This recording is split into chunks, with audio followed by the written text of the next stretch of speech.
जय माता दी। मैं हूं आपके साथ नेहा शर्मा और स्वागत करती हूं एक बार फिर आप सभी का हमारे इस खास कार्यक्रम तारे समीके में। आज इस कार्यक्रम में हम थोड़ी हटकर आप लोगों को जानकारी देंगे, बहुत जुदा वो जानकारी देंगे कि निमंत्रण पत्रों के बारे में। अब आप सोच रहे होंगे कि इस बारे में कौन सी हमें जानकारी देनी है।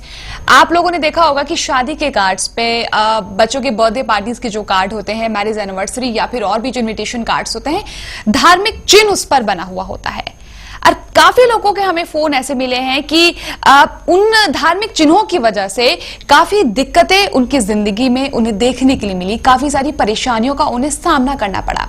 ये परेशानियां क्यों होती हैं, होती भी हैं या नहीं होती हैं, क्या रीजन धार्मिक चिन्ह ही हैं, ये सब हमें जानकारी देंगे ज्योतिष गुरु आचार्य रमित मलिक जी। आचार्य जी स्वागत है आपका। जय माता दी। जय माता। आचार्य जी, ये धार्मिक चिन्ह की वजह से क्या वाकई में दिक्कतें आ जाती हैं? बहुत अच्छा प्रश्न है आपका और बिल्कुल हटकर आपका प्रश्न है। बहुत सारे लोगों का ये इंटरेस्ट होता है कि इस बारे में जाना जाए, और कहीं ना कहीं हम लोग सच में गलत भी हैं इस मामले में। कारण जब हम कोई शुभ कार्य करवाने वाले होते हैं, हम भगवान को याद करते हैं, इसमें कोई शक नहीं है और ये अच्छी बात भी है। लेकिन जब हम इन्विटेशन कार्ड्स पर किसी भी प्रकार से कोई भी धार्मिक चिन्ह बनाते हैं, हम जिस भी रिलीजन को फॉलो करते हैं, हम उस रिलीजन का विशेष तौर पर हमेशा देखेंगे कॉर्नर पर या सेंटर में कहीं ना कहीं उस धार्मिक प्रतीक चिन्ह को जरूर उपस्थित करवाते हैं, उनका हम एक तरह से आशीर्वाद लेने का प्रयास करते हैं। लेकिन जरा सोचिए, जब आप लोगों के इनविटेशन कार्ड की वो डेट निकल जाती है, अर्थात आपने मान लो बुलाया किसी को कि 14 फेब आपके आने वाले जो साल है उसमें किसी की शादी है या किसी प्रकार से किसी का कोई एनिवर्सरी आपने मनानी है या किसी का बर्थडे है, आपको उसके लिए इन्विटेशन आ गया। अब इन्विटेशन तो आ गया, आपने उस इन्विटेशन की डेट के बाद आपके घर में वो जो कार्ड पड़ा है उसको करें क्या? क्योंकि उसके ऊपर या तो आपके धर्म का कोई प्रतीक चिन्ह बना हुआ है या कोई ऐसी फोटो बनी हुई है जिसको आप कचरे में नहीं फेंक सकते हो। अर्थात उस समय आपको ये लगता है कि अब इस कार्ड का क्या करें, और कहीं ना कहीं मन में ये आता है कि भाई इन्होंने कार्ड तो हमें दे दिया, अब इस कार्ड का इसके बाद क्या उसे संभाल कर रखें या सहेज कर रखें? फेंक हम सकते नहीं है। और आजकल कोर्ट की डायरेक्शन कुछ ऐसी है कि आप जल प्रवाह वाला सामान में भी आप इस तरह से किसी भी प्रकार से रद्दी वगैरह की कोई चीज आप नहीं गिरा सकते, क्योंकि उससे पोल्यूशन होता है। यहां पर कहीं ना कहीं हम लोग सच में गलत हैं ही कि हमें अपने परमात्मा को अपने अंतः मन से याद करना चाहिए। और अगर आप इस पोजीशन से बचना चाहते हैं तो कोशिश ये करें कि आप उस धार्मिक प्रतीक चिन्ह को किसी ऐसी फॉर्म में जरूर पेस्ट करवा सकते हैं जो कल को उतार कर बाकी सारा कार्ड डिस्पोज ऑफ किया जा सकता है। कहीं कुछ इस तरह से, जिस तरह से वो डाई कटिंग होती है उसके बाद चिपका दिया, और जब वो फंक्शन निकल गया तो वो डाई कटिंग से उतारा और कहीं अच्छी जगह पर उसको रख लिया, तो ये आपके लिए बहुत अच्छा है। लेकिन ऐसे उसके आप इंप्रेशन से प्रिंट करवा लेते हैं तो सारे के सारे कार्ड को संभालना आपको जरूरी लगता है। और कहीं ना कहीं कुछ समय के बाद जब वो डेट निकल जाते हैं तो आपको लगता है कि अब ये भार हो गया, अब कार्ड को ना तो फेंक सकते ना संभाल सकते, क्योंकि हमारे तो किसी काम का ही नहीं है। तो कहीं ना कहीं वो जो कुंठा है वो उन रिश्तेदारों को जिनको आपने इनविटेशन भेजा होता है, या उन फ्रेंड सर्कल या उन नेबर्स को जिनको आपने इनविटेशन भेजा होता है, उनके मन से जो नेगेटिव वाइब्स निकलती हैं वो आपके परिवार की उस खुशी में रंग में भंग का काम निश्चित तौर पर कर सकती हैं। इसलिए अधिकतम प्रयास ये करना चाहिए कि आप ऐसी किसी इन्विटेशंस पर आप धार्मिक प्रतीक चिन्हों का निर्माण मत करवाएं, वो ज्यादा अच्छा है। जब आप इन्विटेशन जाएं, वहां पर आप जब नमस्ते बोलते हैं तो वहां पर आप जय माता दी बोलें, या ओम साई राम बोल दें, या आप सत श्री अकाल बोल दें, या आप किसी भी जिस परमात्मा के स्वरूप को मानते हैं उससे आप संबोधन करके अपनी बात शुरू कर दें कि आपने आना है, या आपने कोई फोन कॉल करके इन्विटेशन देना है, वहां से आप शुरू कर दें, वो ज्यादा उचित रहेगा। मेरा ये व्यक्तिगत तौर पर मानना है कि इससे निश्चित तौर पर आपके लिए वो समस्याओं की जो स्थिति है, जो कहीं ना कहीं धार्मिक प्रतीक चिन्हों को अपने कार्ड्स या बॉक्सेस के ऊपर प्रिंट करा के आप मुसीबत में फंस जाते हैं, उस सिचुएशन से आपको काफी हद तक रिलैक्स होना संभव रहेगा। लेकिन आचार्य जी, जो आजकल सिलसिला लगातार चल रहा है, और ये सिलसिला आज से नहीं बरसों से चल रहा है कि भाई कार्ड का लेन देन, क्योंकि आजकल व्यक्तिगत बुलावा ही तभी मानता है जब आप पर्सनली जाओ इनविटेशन देने के लिए, कार्ड उसके हाथ में हो। अब क्या करें, क्योंकि इंसान तो धर्म संकट में फंस गया, ना ले तो भी परेशानी, ले तो भी दिक्कत। वही कह रहा हूं कि उस समय उस प्रिंट कराने वाले व्यक्ति को यह सोचना चाहिए कि आप जो प्रिंट करा रहे हैं कल को उस डेट को निकल जाने के बाद उस कार्ड की महत्वता क्या रहेगी उसके पास, और उस समय वो पैरों में उसे रोंद नहीं सकता, संभाल कर वो उसे रखना नहीं चाहता। तो जब जब वो कार्ड्स को देखता है वो उस तरह की नेगेटिव वाइब्स इस मामले को लेकर जरूर क्रिएट होती हैं। नेगेटिव वाइब्स निश्चित तौर पर आपके उस पारिवारिक सदस्य के जीवन में उथल पुथल करने के लिए बहुत बड़ा संकट पैदा करती हैं। प्रयास करें कि प्रिंट कराना है कार्ड या किसी तरह से आपने कोई कार्ड्स वगैरह या कोई आपने बॉक्सेस प्रिंट कराने हैं, उसमें आप ऐसे शुभ कार्यों के लिए धर्म के उस प्रतीक चिन्ह का वहां पर इंप्रेशन ना लगवाएं तो अच्छा रहेगा। चलिए, और जिन लोगों के घर में वो कार्ड्स रखे हुए हैं या और भी काफी इस तरीके की चीजें हैं, उनका क्या करना चाहिए आपसे जरूर पूछूंगी मैं, लेकिन हमारे साथ कॉलर हैं अभी यहाँ पर शिल्पी जी फतेहपुर से। जय माता दी शिल्पी जी। जय माता दी नेहा जी। हाँ जी, बताएं डेट ऑफ बर्थ। जय माता दी। डेट ऑफ बर्थ है 19 जून। हाँ जी। 87 टाइम जी, दोपहर का 1:05। जन्म का स्थान फतेहपुर यूपी। आपकी डेट ऑफ बर्थ है जी। सवाल पूछे अपने बारे में। गुरुजी, मेरी आपसे पहले भी बात हो चुकी है। बहुत सौभाग्यशाली हूँ मैं भी इस मामले में, आपसे पहले बात हुई, कुछ फायदा भी हुआ क्या? जी गुरुजी, आपके चरणों में कोटि कोटि नमन। जब से मैंने गुरुजी, आप में हेल्थ प्रॉब्लम से परेशान थी काफी, लेकिन जब से मैंने आपके उपाय किए हैं मैं 1 महीने से काफी रिलीफ फील कर रही हूँ। मैं एक बात आपसे अभी मांगू, एक चीज मांगू आपसे। जी गुरुजी। बस बड़े भाई की तरह आप वहां पर बैठ के शुभकामनाएं दीजिए, क्योंकि छोटी बहन है आप मेरी।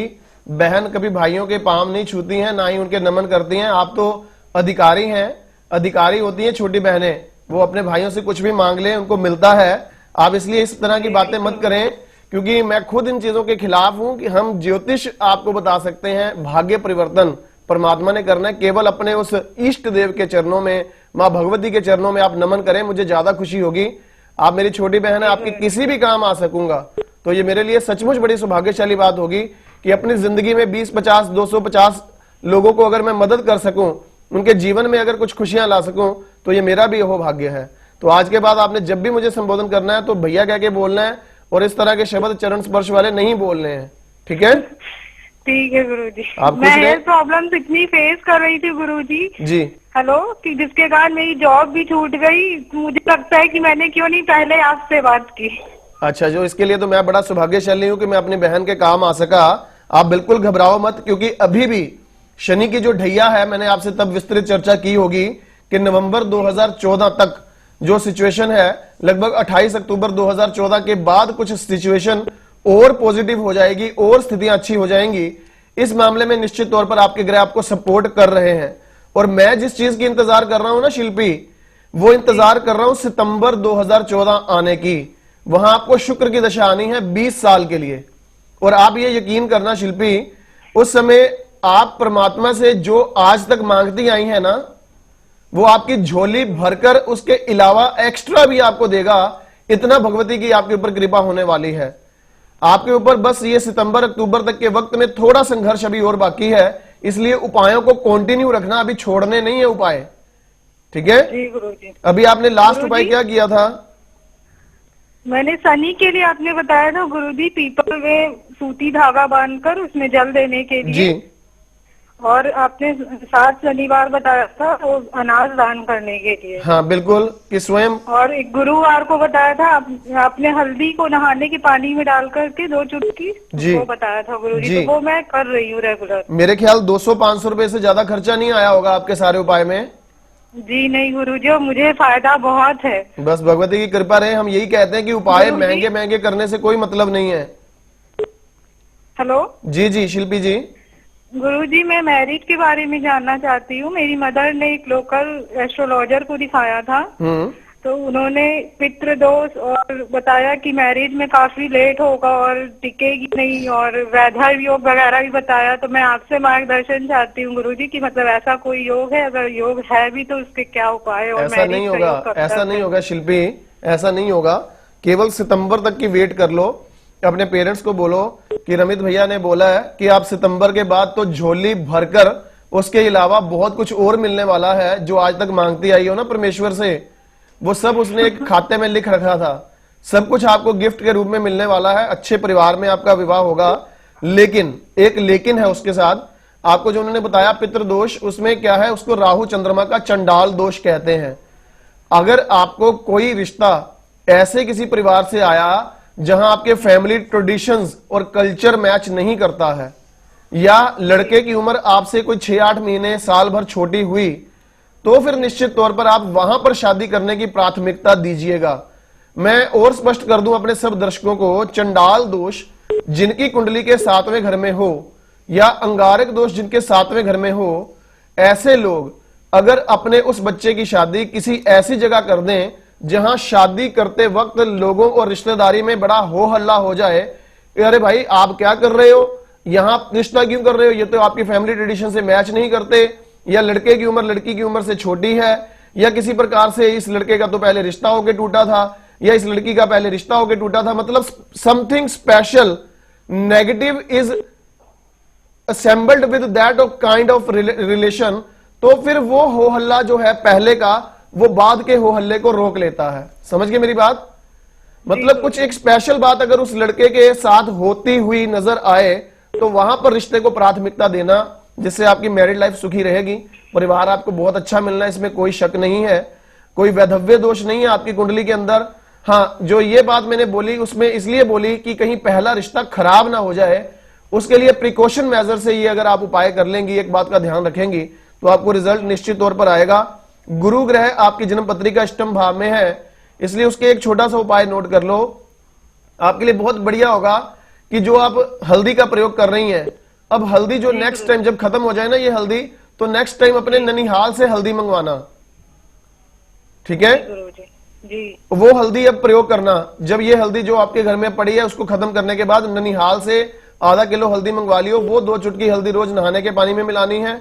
शुक्र की दशा आपके आने वाली है और शुक्र ग्रह आपकी कुंडली के अंदर रोहिणी नक्षत्र में है, आपके लिए अच्छा रहेगा। आप प्रयास करिएगा कि आप शुक्र का एक कवच गले में गोल्ड प्लेटेड या गोल्ड में पहन लेना सफेद धागे में फ्राइडे को।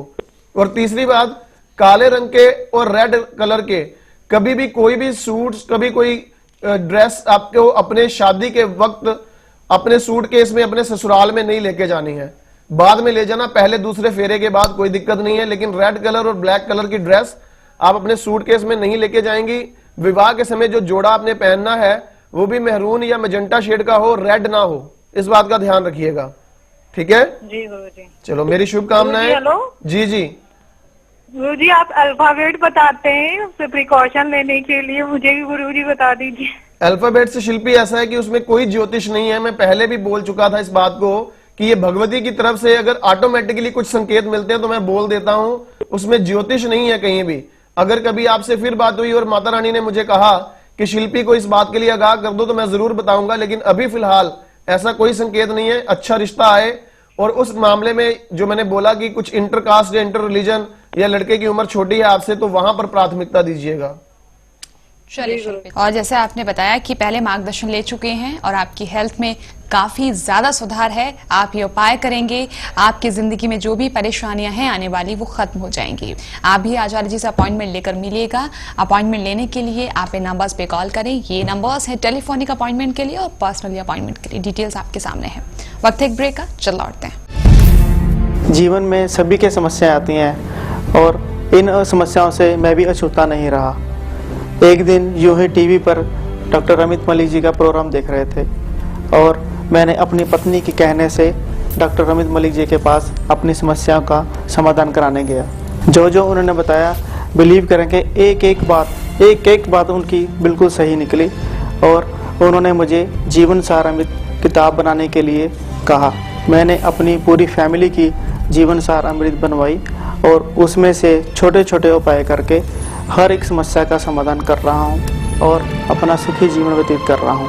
मैं ये दुआ करूँगा कि इसी तरह वो दुनिया का कल्याण करते रहें और माँ वैष्णो की कृपा उन पर बनी रहे। अपनी ही जन्म तिथि और जन्म समय पर आधारित जीवन सार अमृत कुंडली फल आज ही मंगवाएं और बने माँ वैष्णो देवी की अपरंपार कृपा का हिस्सा।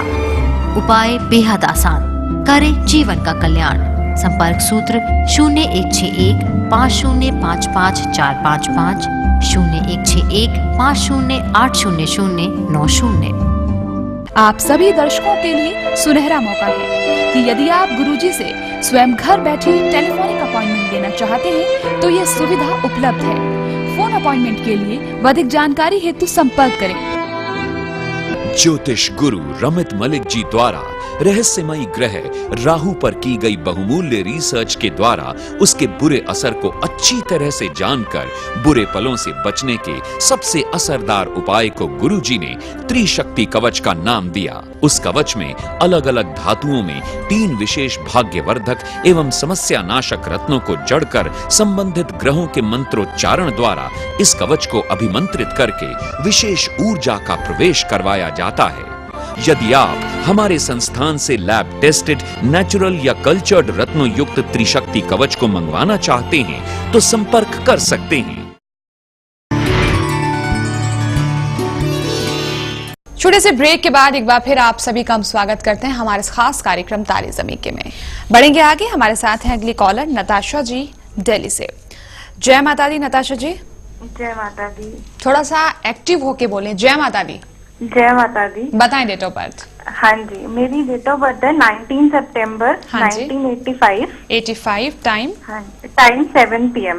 जन्म का स्थान दिल्ली। सवाल एक तो मुझे अपने जॉब के बारे में पूछना है, क्योंकि मेरी जॉब बार बार मतलब लगती है और छूट जाती है। मैं टीचिंग प्रोफेशन में हूँ, तो मेरी जॉब स्टेबल नहीं है जी। और सेकंड थिंग, मुझे अपनी शादी से रिलेटेड पूछना है। जय माता दी नताशा। जय माता दी आचार्य जी। आप स्कूल में पढ़ाती हैं या कॉलेज में? नहीं, मैं स्कूल में पढ़ाती हूँ। कौन सी क्लास तक पढ़ाती हैं आप? मैं 10वीं क्लास तक पढ़ाती हूँ, सोशल साइंस का सब्जेक्ट। अच्छा नताशा जी, एक बात मुझे ये बताइएगा, आपकी ग्रह स्थितियों में कुछ संकेत मुझे ऐसे मिल रहे हैं जिसके मुताबिक आपके पारिवारिक किसी नजदीकी रिश्तेदार की मैरिड लाइफ में कभी कोई प्रॉब्लम रही है क्या, ददिहाल ननिहाल में? हाँ जी, ददिहाल में रही है। कौन थे ऐसे रिश्तेदार? मेरे ताया जी ही थे। मेरे ताया जी हैं, उनकी बेटी की मैरिड लाइफ में प्रॉब्लम थी। उनका आपके साथ अच्छी बनती थी? हाँ जी, उनकी अच्छी बनती थी हमारे साथ। ओके। नहीं, उस कजन की, उस लड़की की, उस कजन की आपके साथ अच्छी बनती थी? नहीं, मतलब इतनी अच्छी भी नहीं बनती थी। वो जेलसी वाला नेचर था उसका। यस, ये चीज मुझे चाहिए थी। वो जेलसी वाली जो सिचुएशन थी। आप पहला अल्फाबेट बताइए उसके नाम का। उसका S है। S? हाँ जी। ओके। एक बात ये हुई नताशा, आपकी अभी शादी हुई या नहीं हुई? पर आचार्य जी, एक्चुअली मेरे साथ बहुत बड़ी प्रॉब्लम यही हो गई है कि 29 मई को मेरी शादी हुई थी पिछले साल ही, पर शादी के 20 दिन बाद ही मुझे मेरे ससुराल वालों ने निकाल दिया है। और उसके बाद से उन्होंने मतलब मेरे को रखने से मना कर दिया है, और अब जो है वही कोर्ट केस वगैरह चल रहा है। तो 8 महीने सास और ननद थे वहाँ पे? जी, मेरी सास है और मेरी देवरानी है। उनमें से उनके दोनों के नाम के पहले अल्फाबेट? जो सास है उनकी नाम का पहला अल्फाबेट M है, और जो देवरानी है उसका R है। Okay, MR। हाँ जी। ठीक है। और आपके हस्बैंड का पहला नाम अक्षर? उनका A है।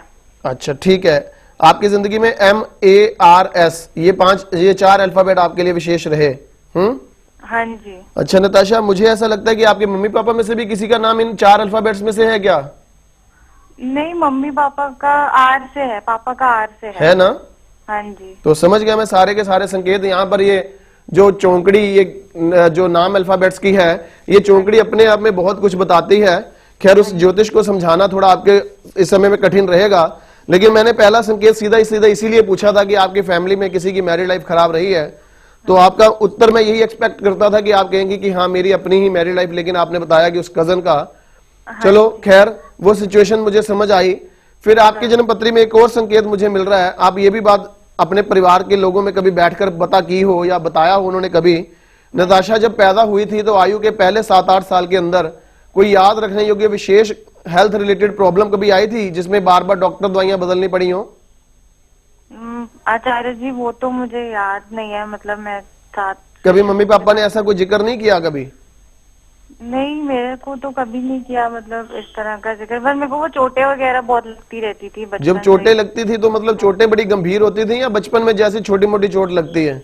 नहीं, कई बार तो गंभीर भी होती थी, मतलब फ्रैक्चर हो गया, कभी कुछ ये चीज तो चाहिए मुझे, फ्रैक्चर वाली चीज। फ्रैक्चर हुआ था क्या 7-8 साल की आयु से भीतर भीतर? नहीं, 7-8 साल की आयु में तो कोई फ्रैक्चर नहीं हुआ। बाद में जब मैं थी मतलब 10वीं से स्टार्ट नो हुआ नो, था, मतलब मुझे वो 3 नहीं साल। चाहिए। 7-8 साल की आयु से पहले पहले चाहिए, या तो बहुत गंभीर बीमार हुई थी, दवाइयां 7-8 रेगुलर। साल हाँ। की आयु से पहले गंभीर बीमार हुई थी? नहीं, ऐसा कुछ भी नहीं हुआ। आपके मम्मी पापा पास में है इस समय? हाँ जी, मम्मी है। चलो उनसे एक बात का जिक्र कर लेना और फिर मुझे बताना, उनको सोचने दो थोड़ा, तब तक मैं आपसे अगली बात करता हूँ। हाँ जी। आपके जो ग्रह स्थितियां हैं उसमें बुध में शनि की दशा चल रही है। हाँ जी। मई 2012 से लेकर अब तक फैमिली में कोई प्रॉपर्टी को खरीदने को लेकर, बेचने को लेकर या कंस्ट्रक्शन की कोई बात भी हुई थी क्या? हाँ, कंस्ट्रक्शन की बात हुई थी, मतलब फैमिली में प्रॉपर्टी को लेकर। समझ गया। कब हुई थी? ये 1-2 साल पहले, मतलब 12 से ही चल रही है। बस समझ गया हूं मैं कुंडली के संकेत। आपकी जन्म पत्रिका की जो कहानी है पूरी तरह से जिसे बोलते हैं ओपन हो गई है। हाँ जी। और मैं बड़ा दुखी और परेशान हूं इस मामले को लेकर कि आप शायद मेरी ऐसी बहन होंगी जिसके लिए मैं कहूंगा कि मेरे हैंड्स अप पूरी तौर पर हो चुके हैं कि आने वाले समय में मुझे बहुत अधिक सुख वाली सिचुएशन कहीं दिखाई नहीं दे रही। अच्छा। इसलिए कह रहा हूं क्योंकि आपके जीवन में अगर एक रास्ता आपके पास ये है कि किसी तरह से अगर विदेश चली जाओ या विदेश का कोई रिश्ता आप ढूंढ लो तो आपके लिए जीवन में सुखद की स्थितियां हो सकती हैं। हिंदुस्तान में रहते रहते आपका भाग्योदय होना और आपका मैरिड लाइफ ठीक बसना आपके लिए असंभव सा नजर आता है।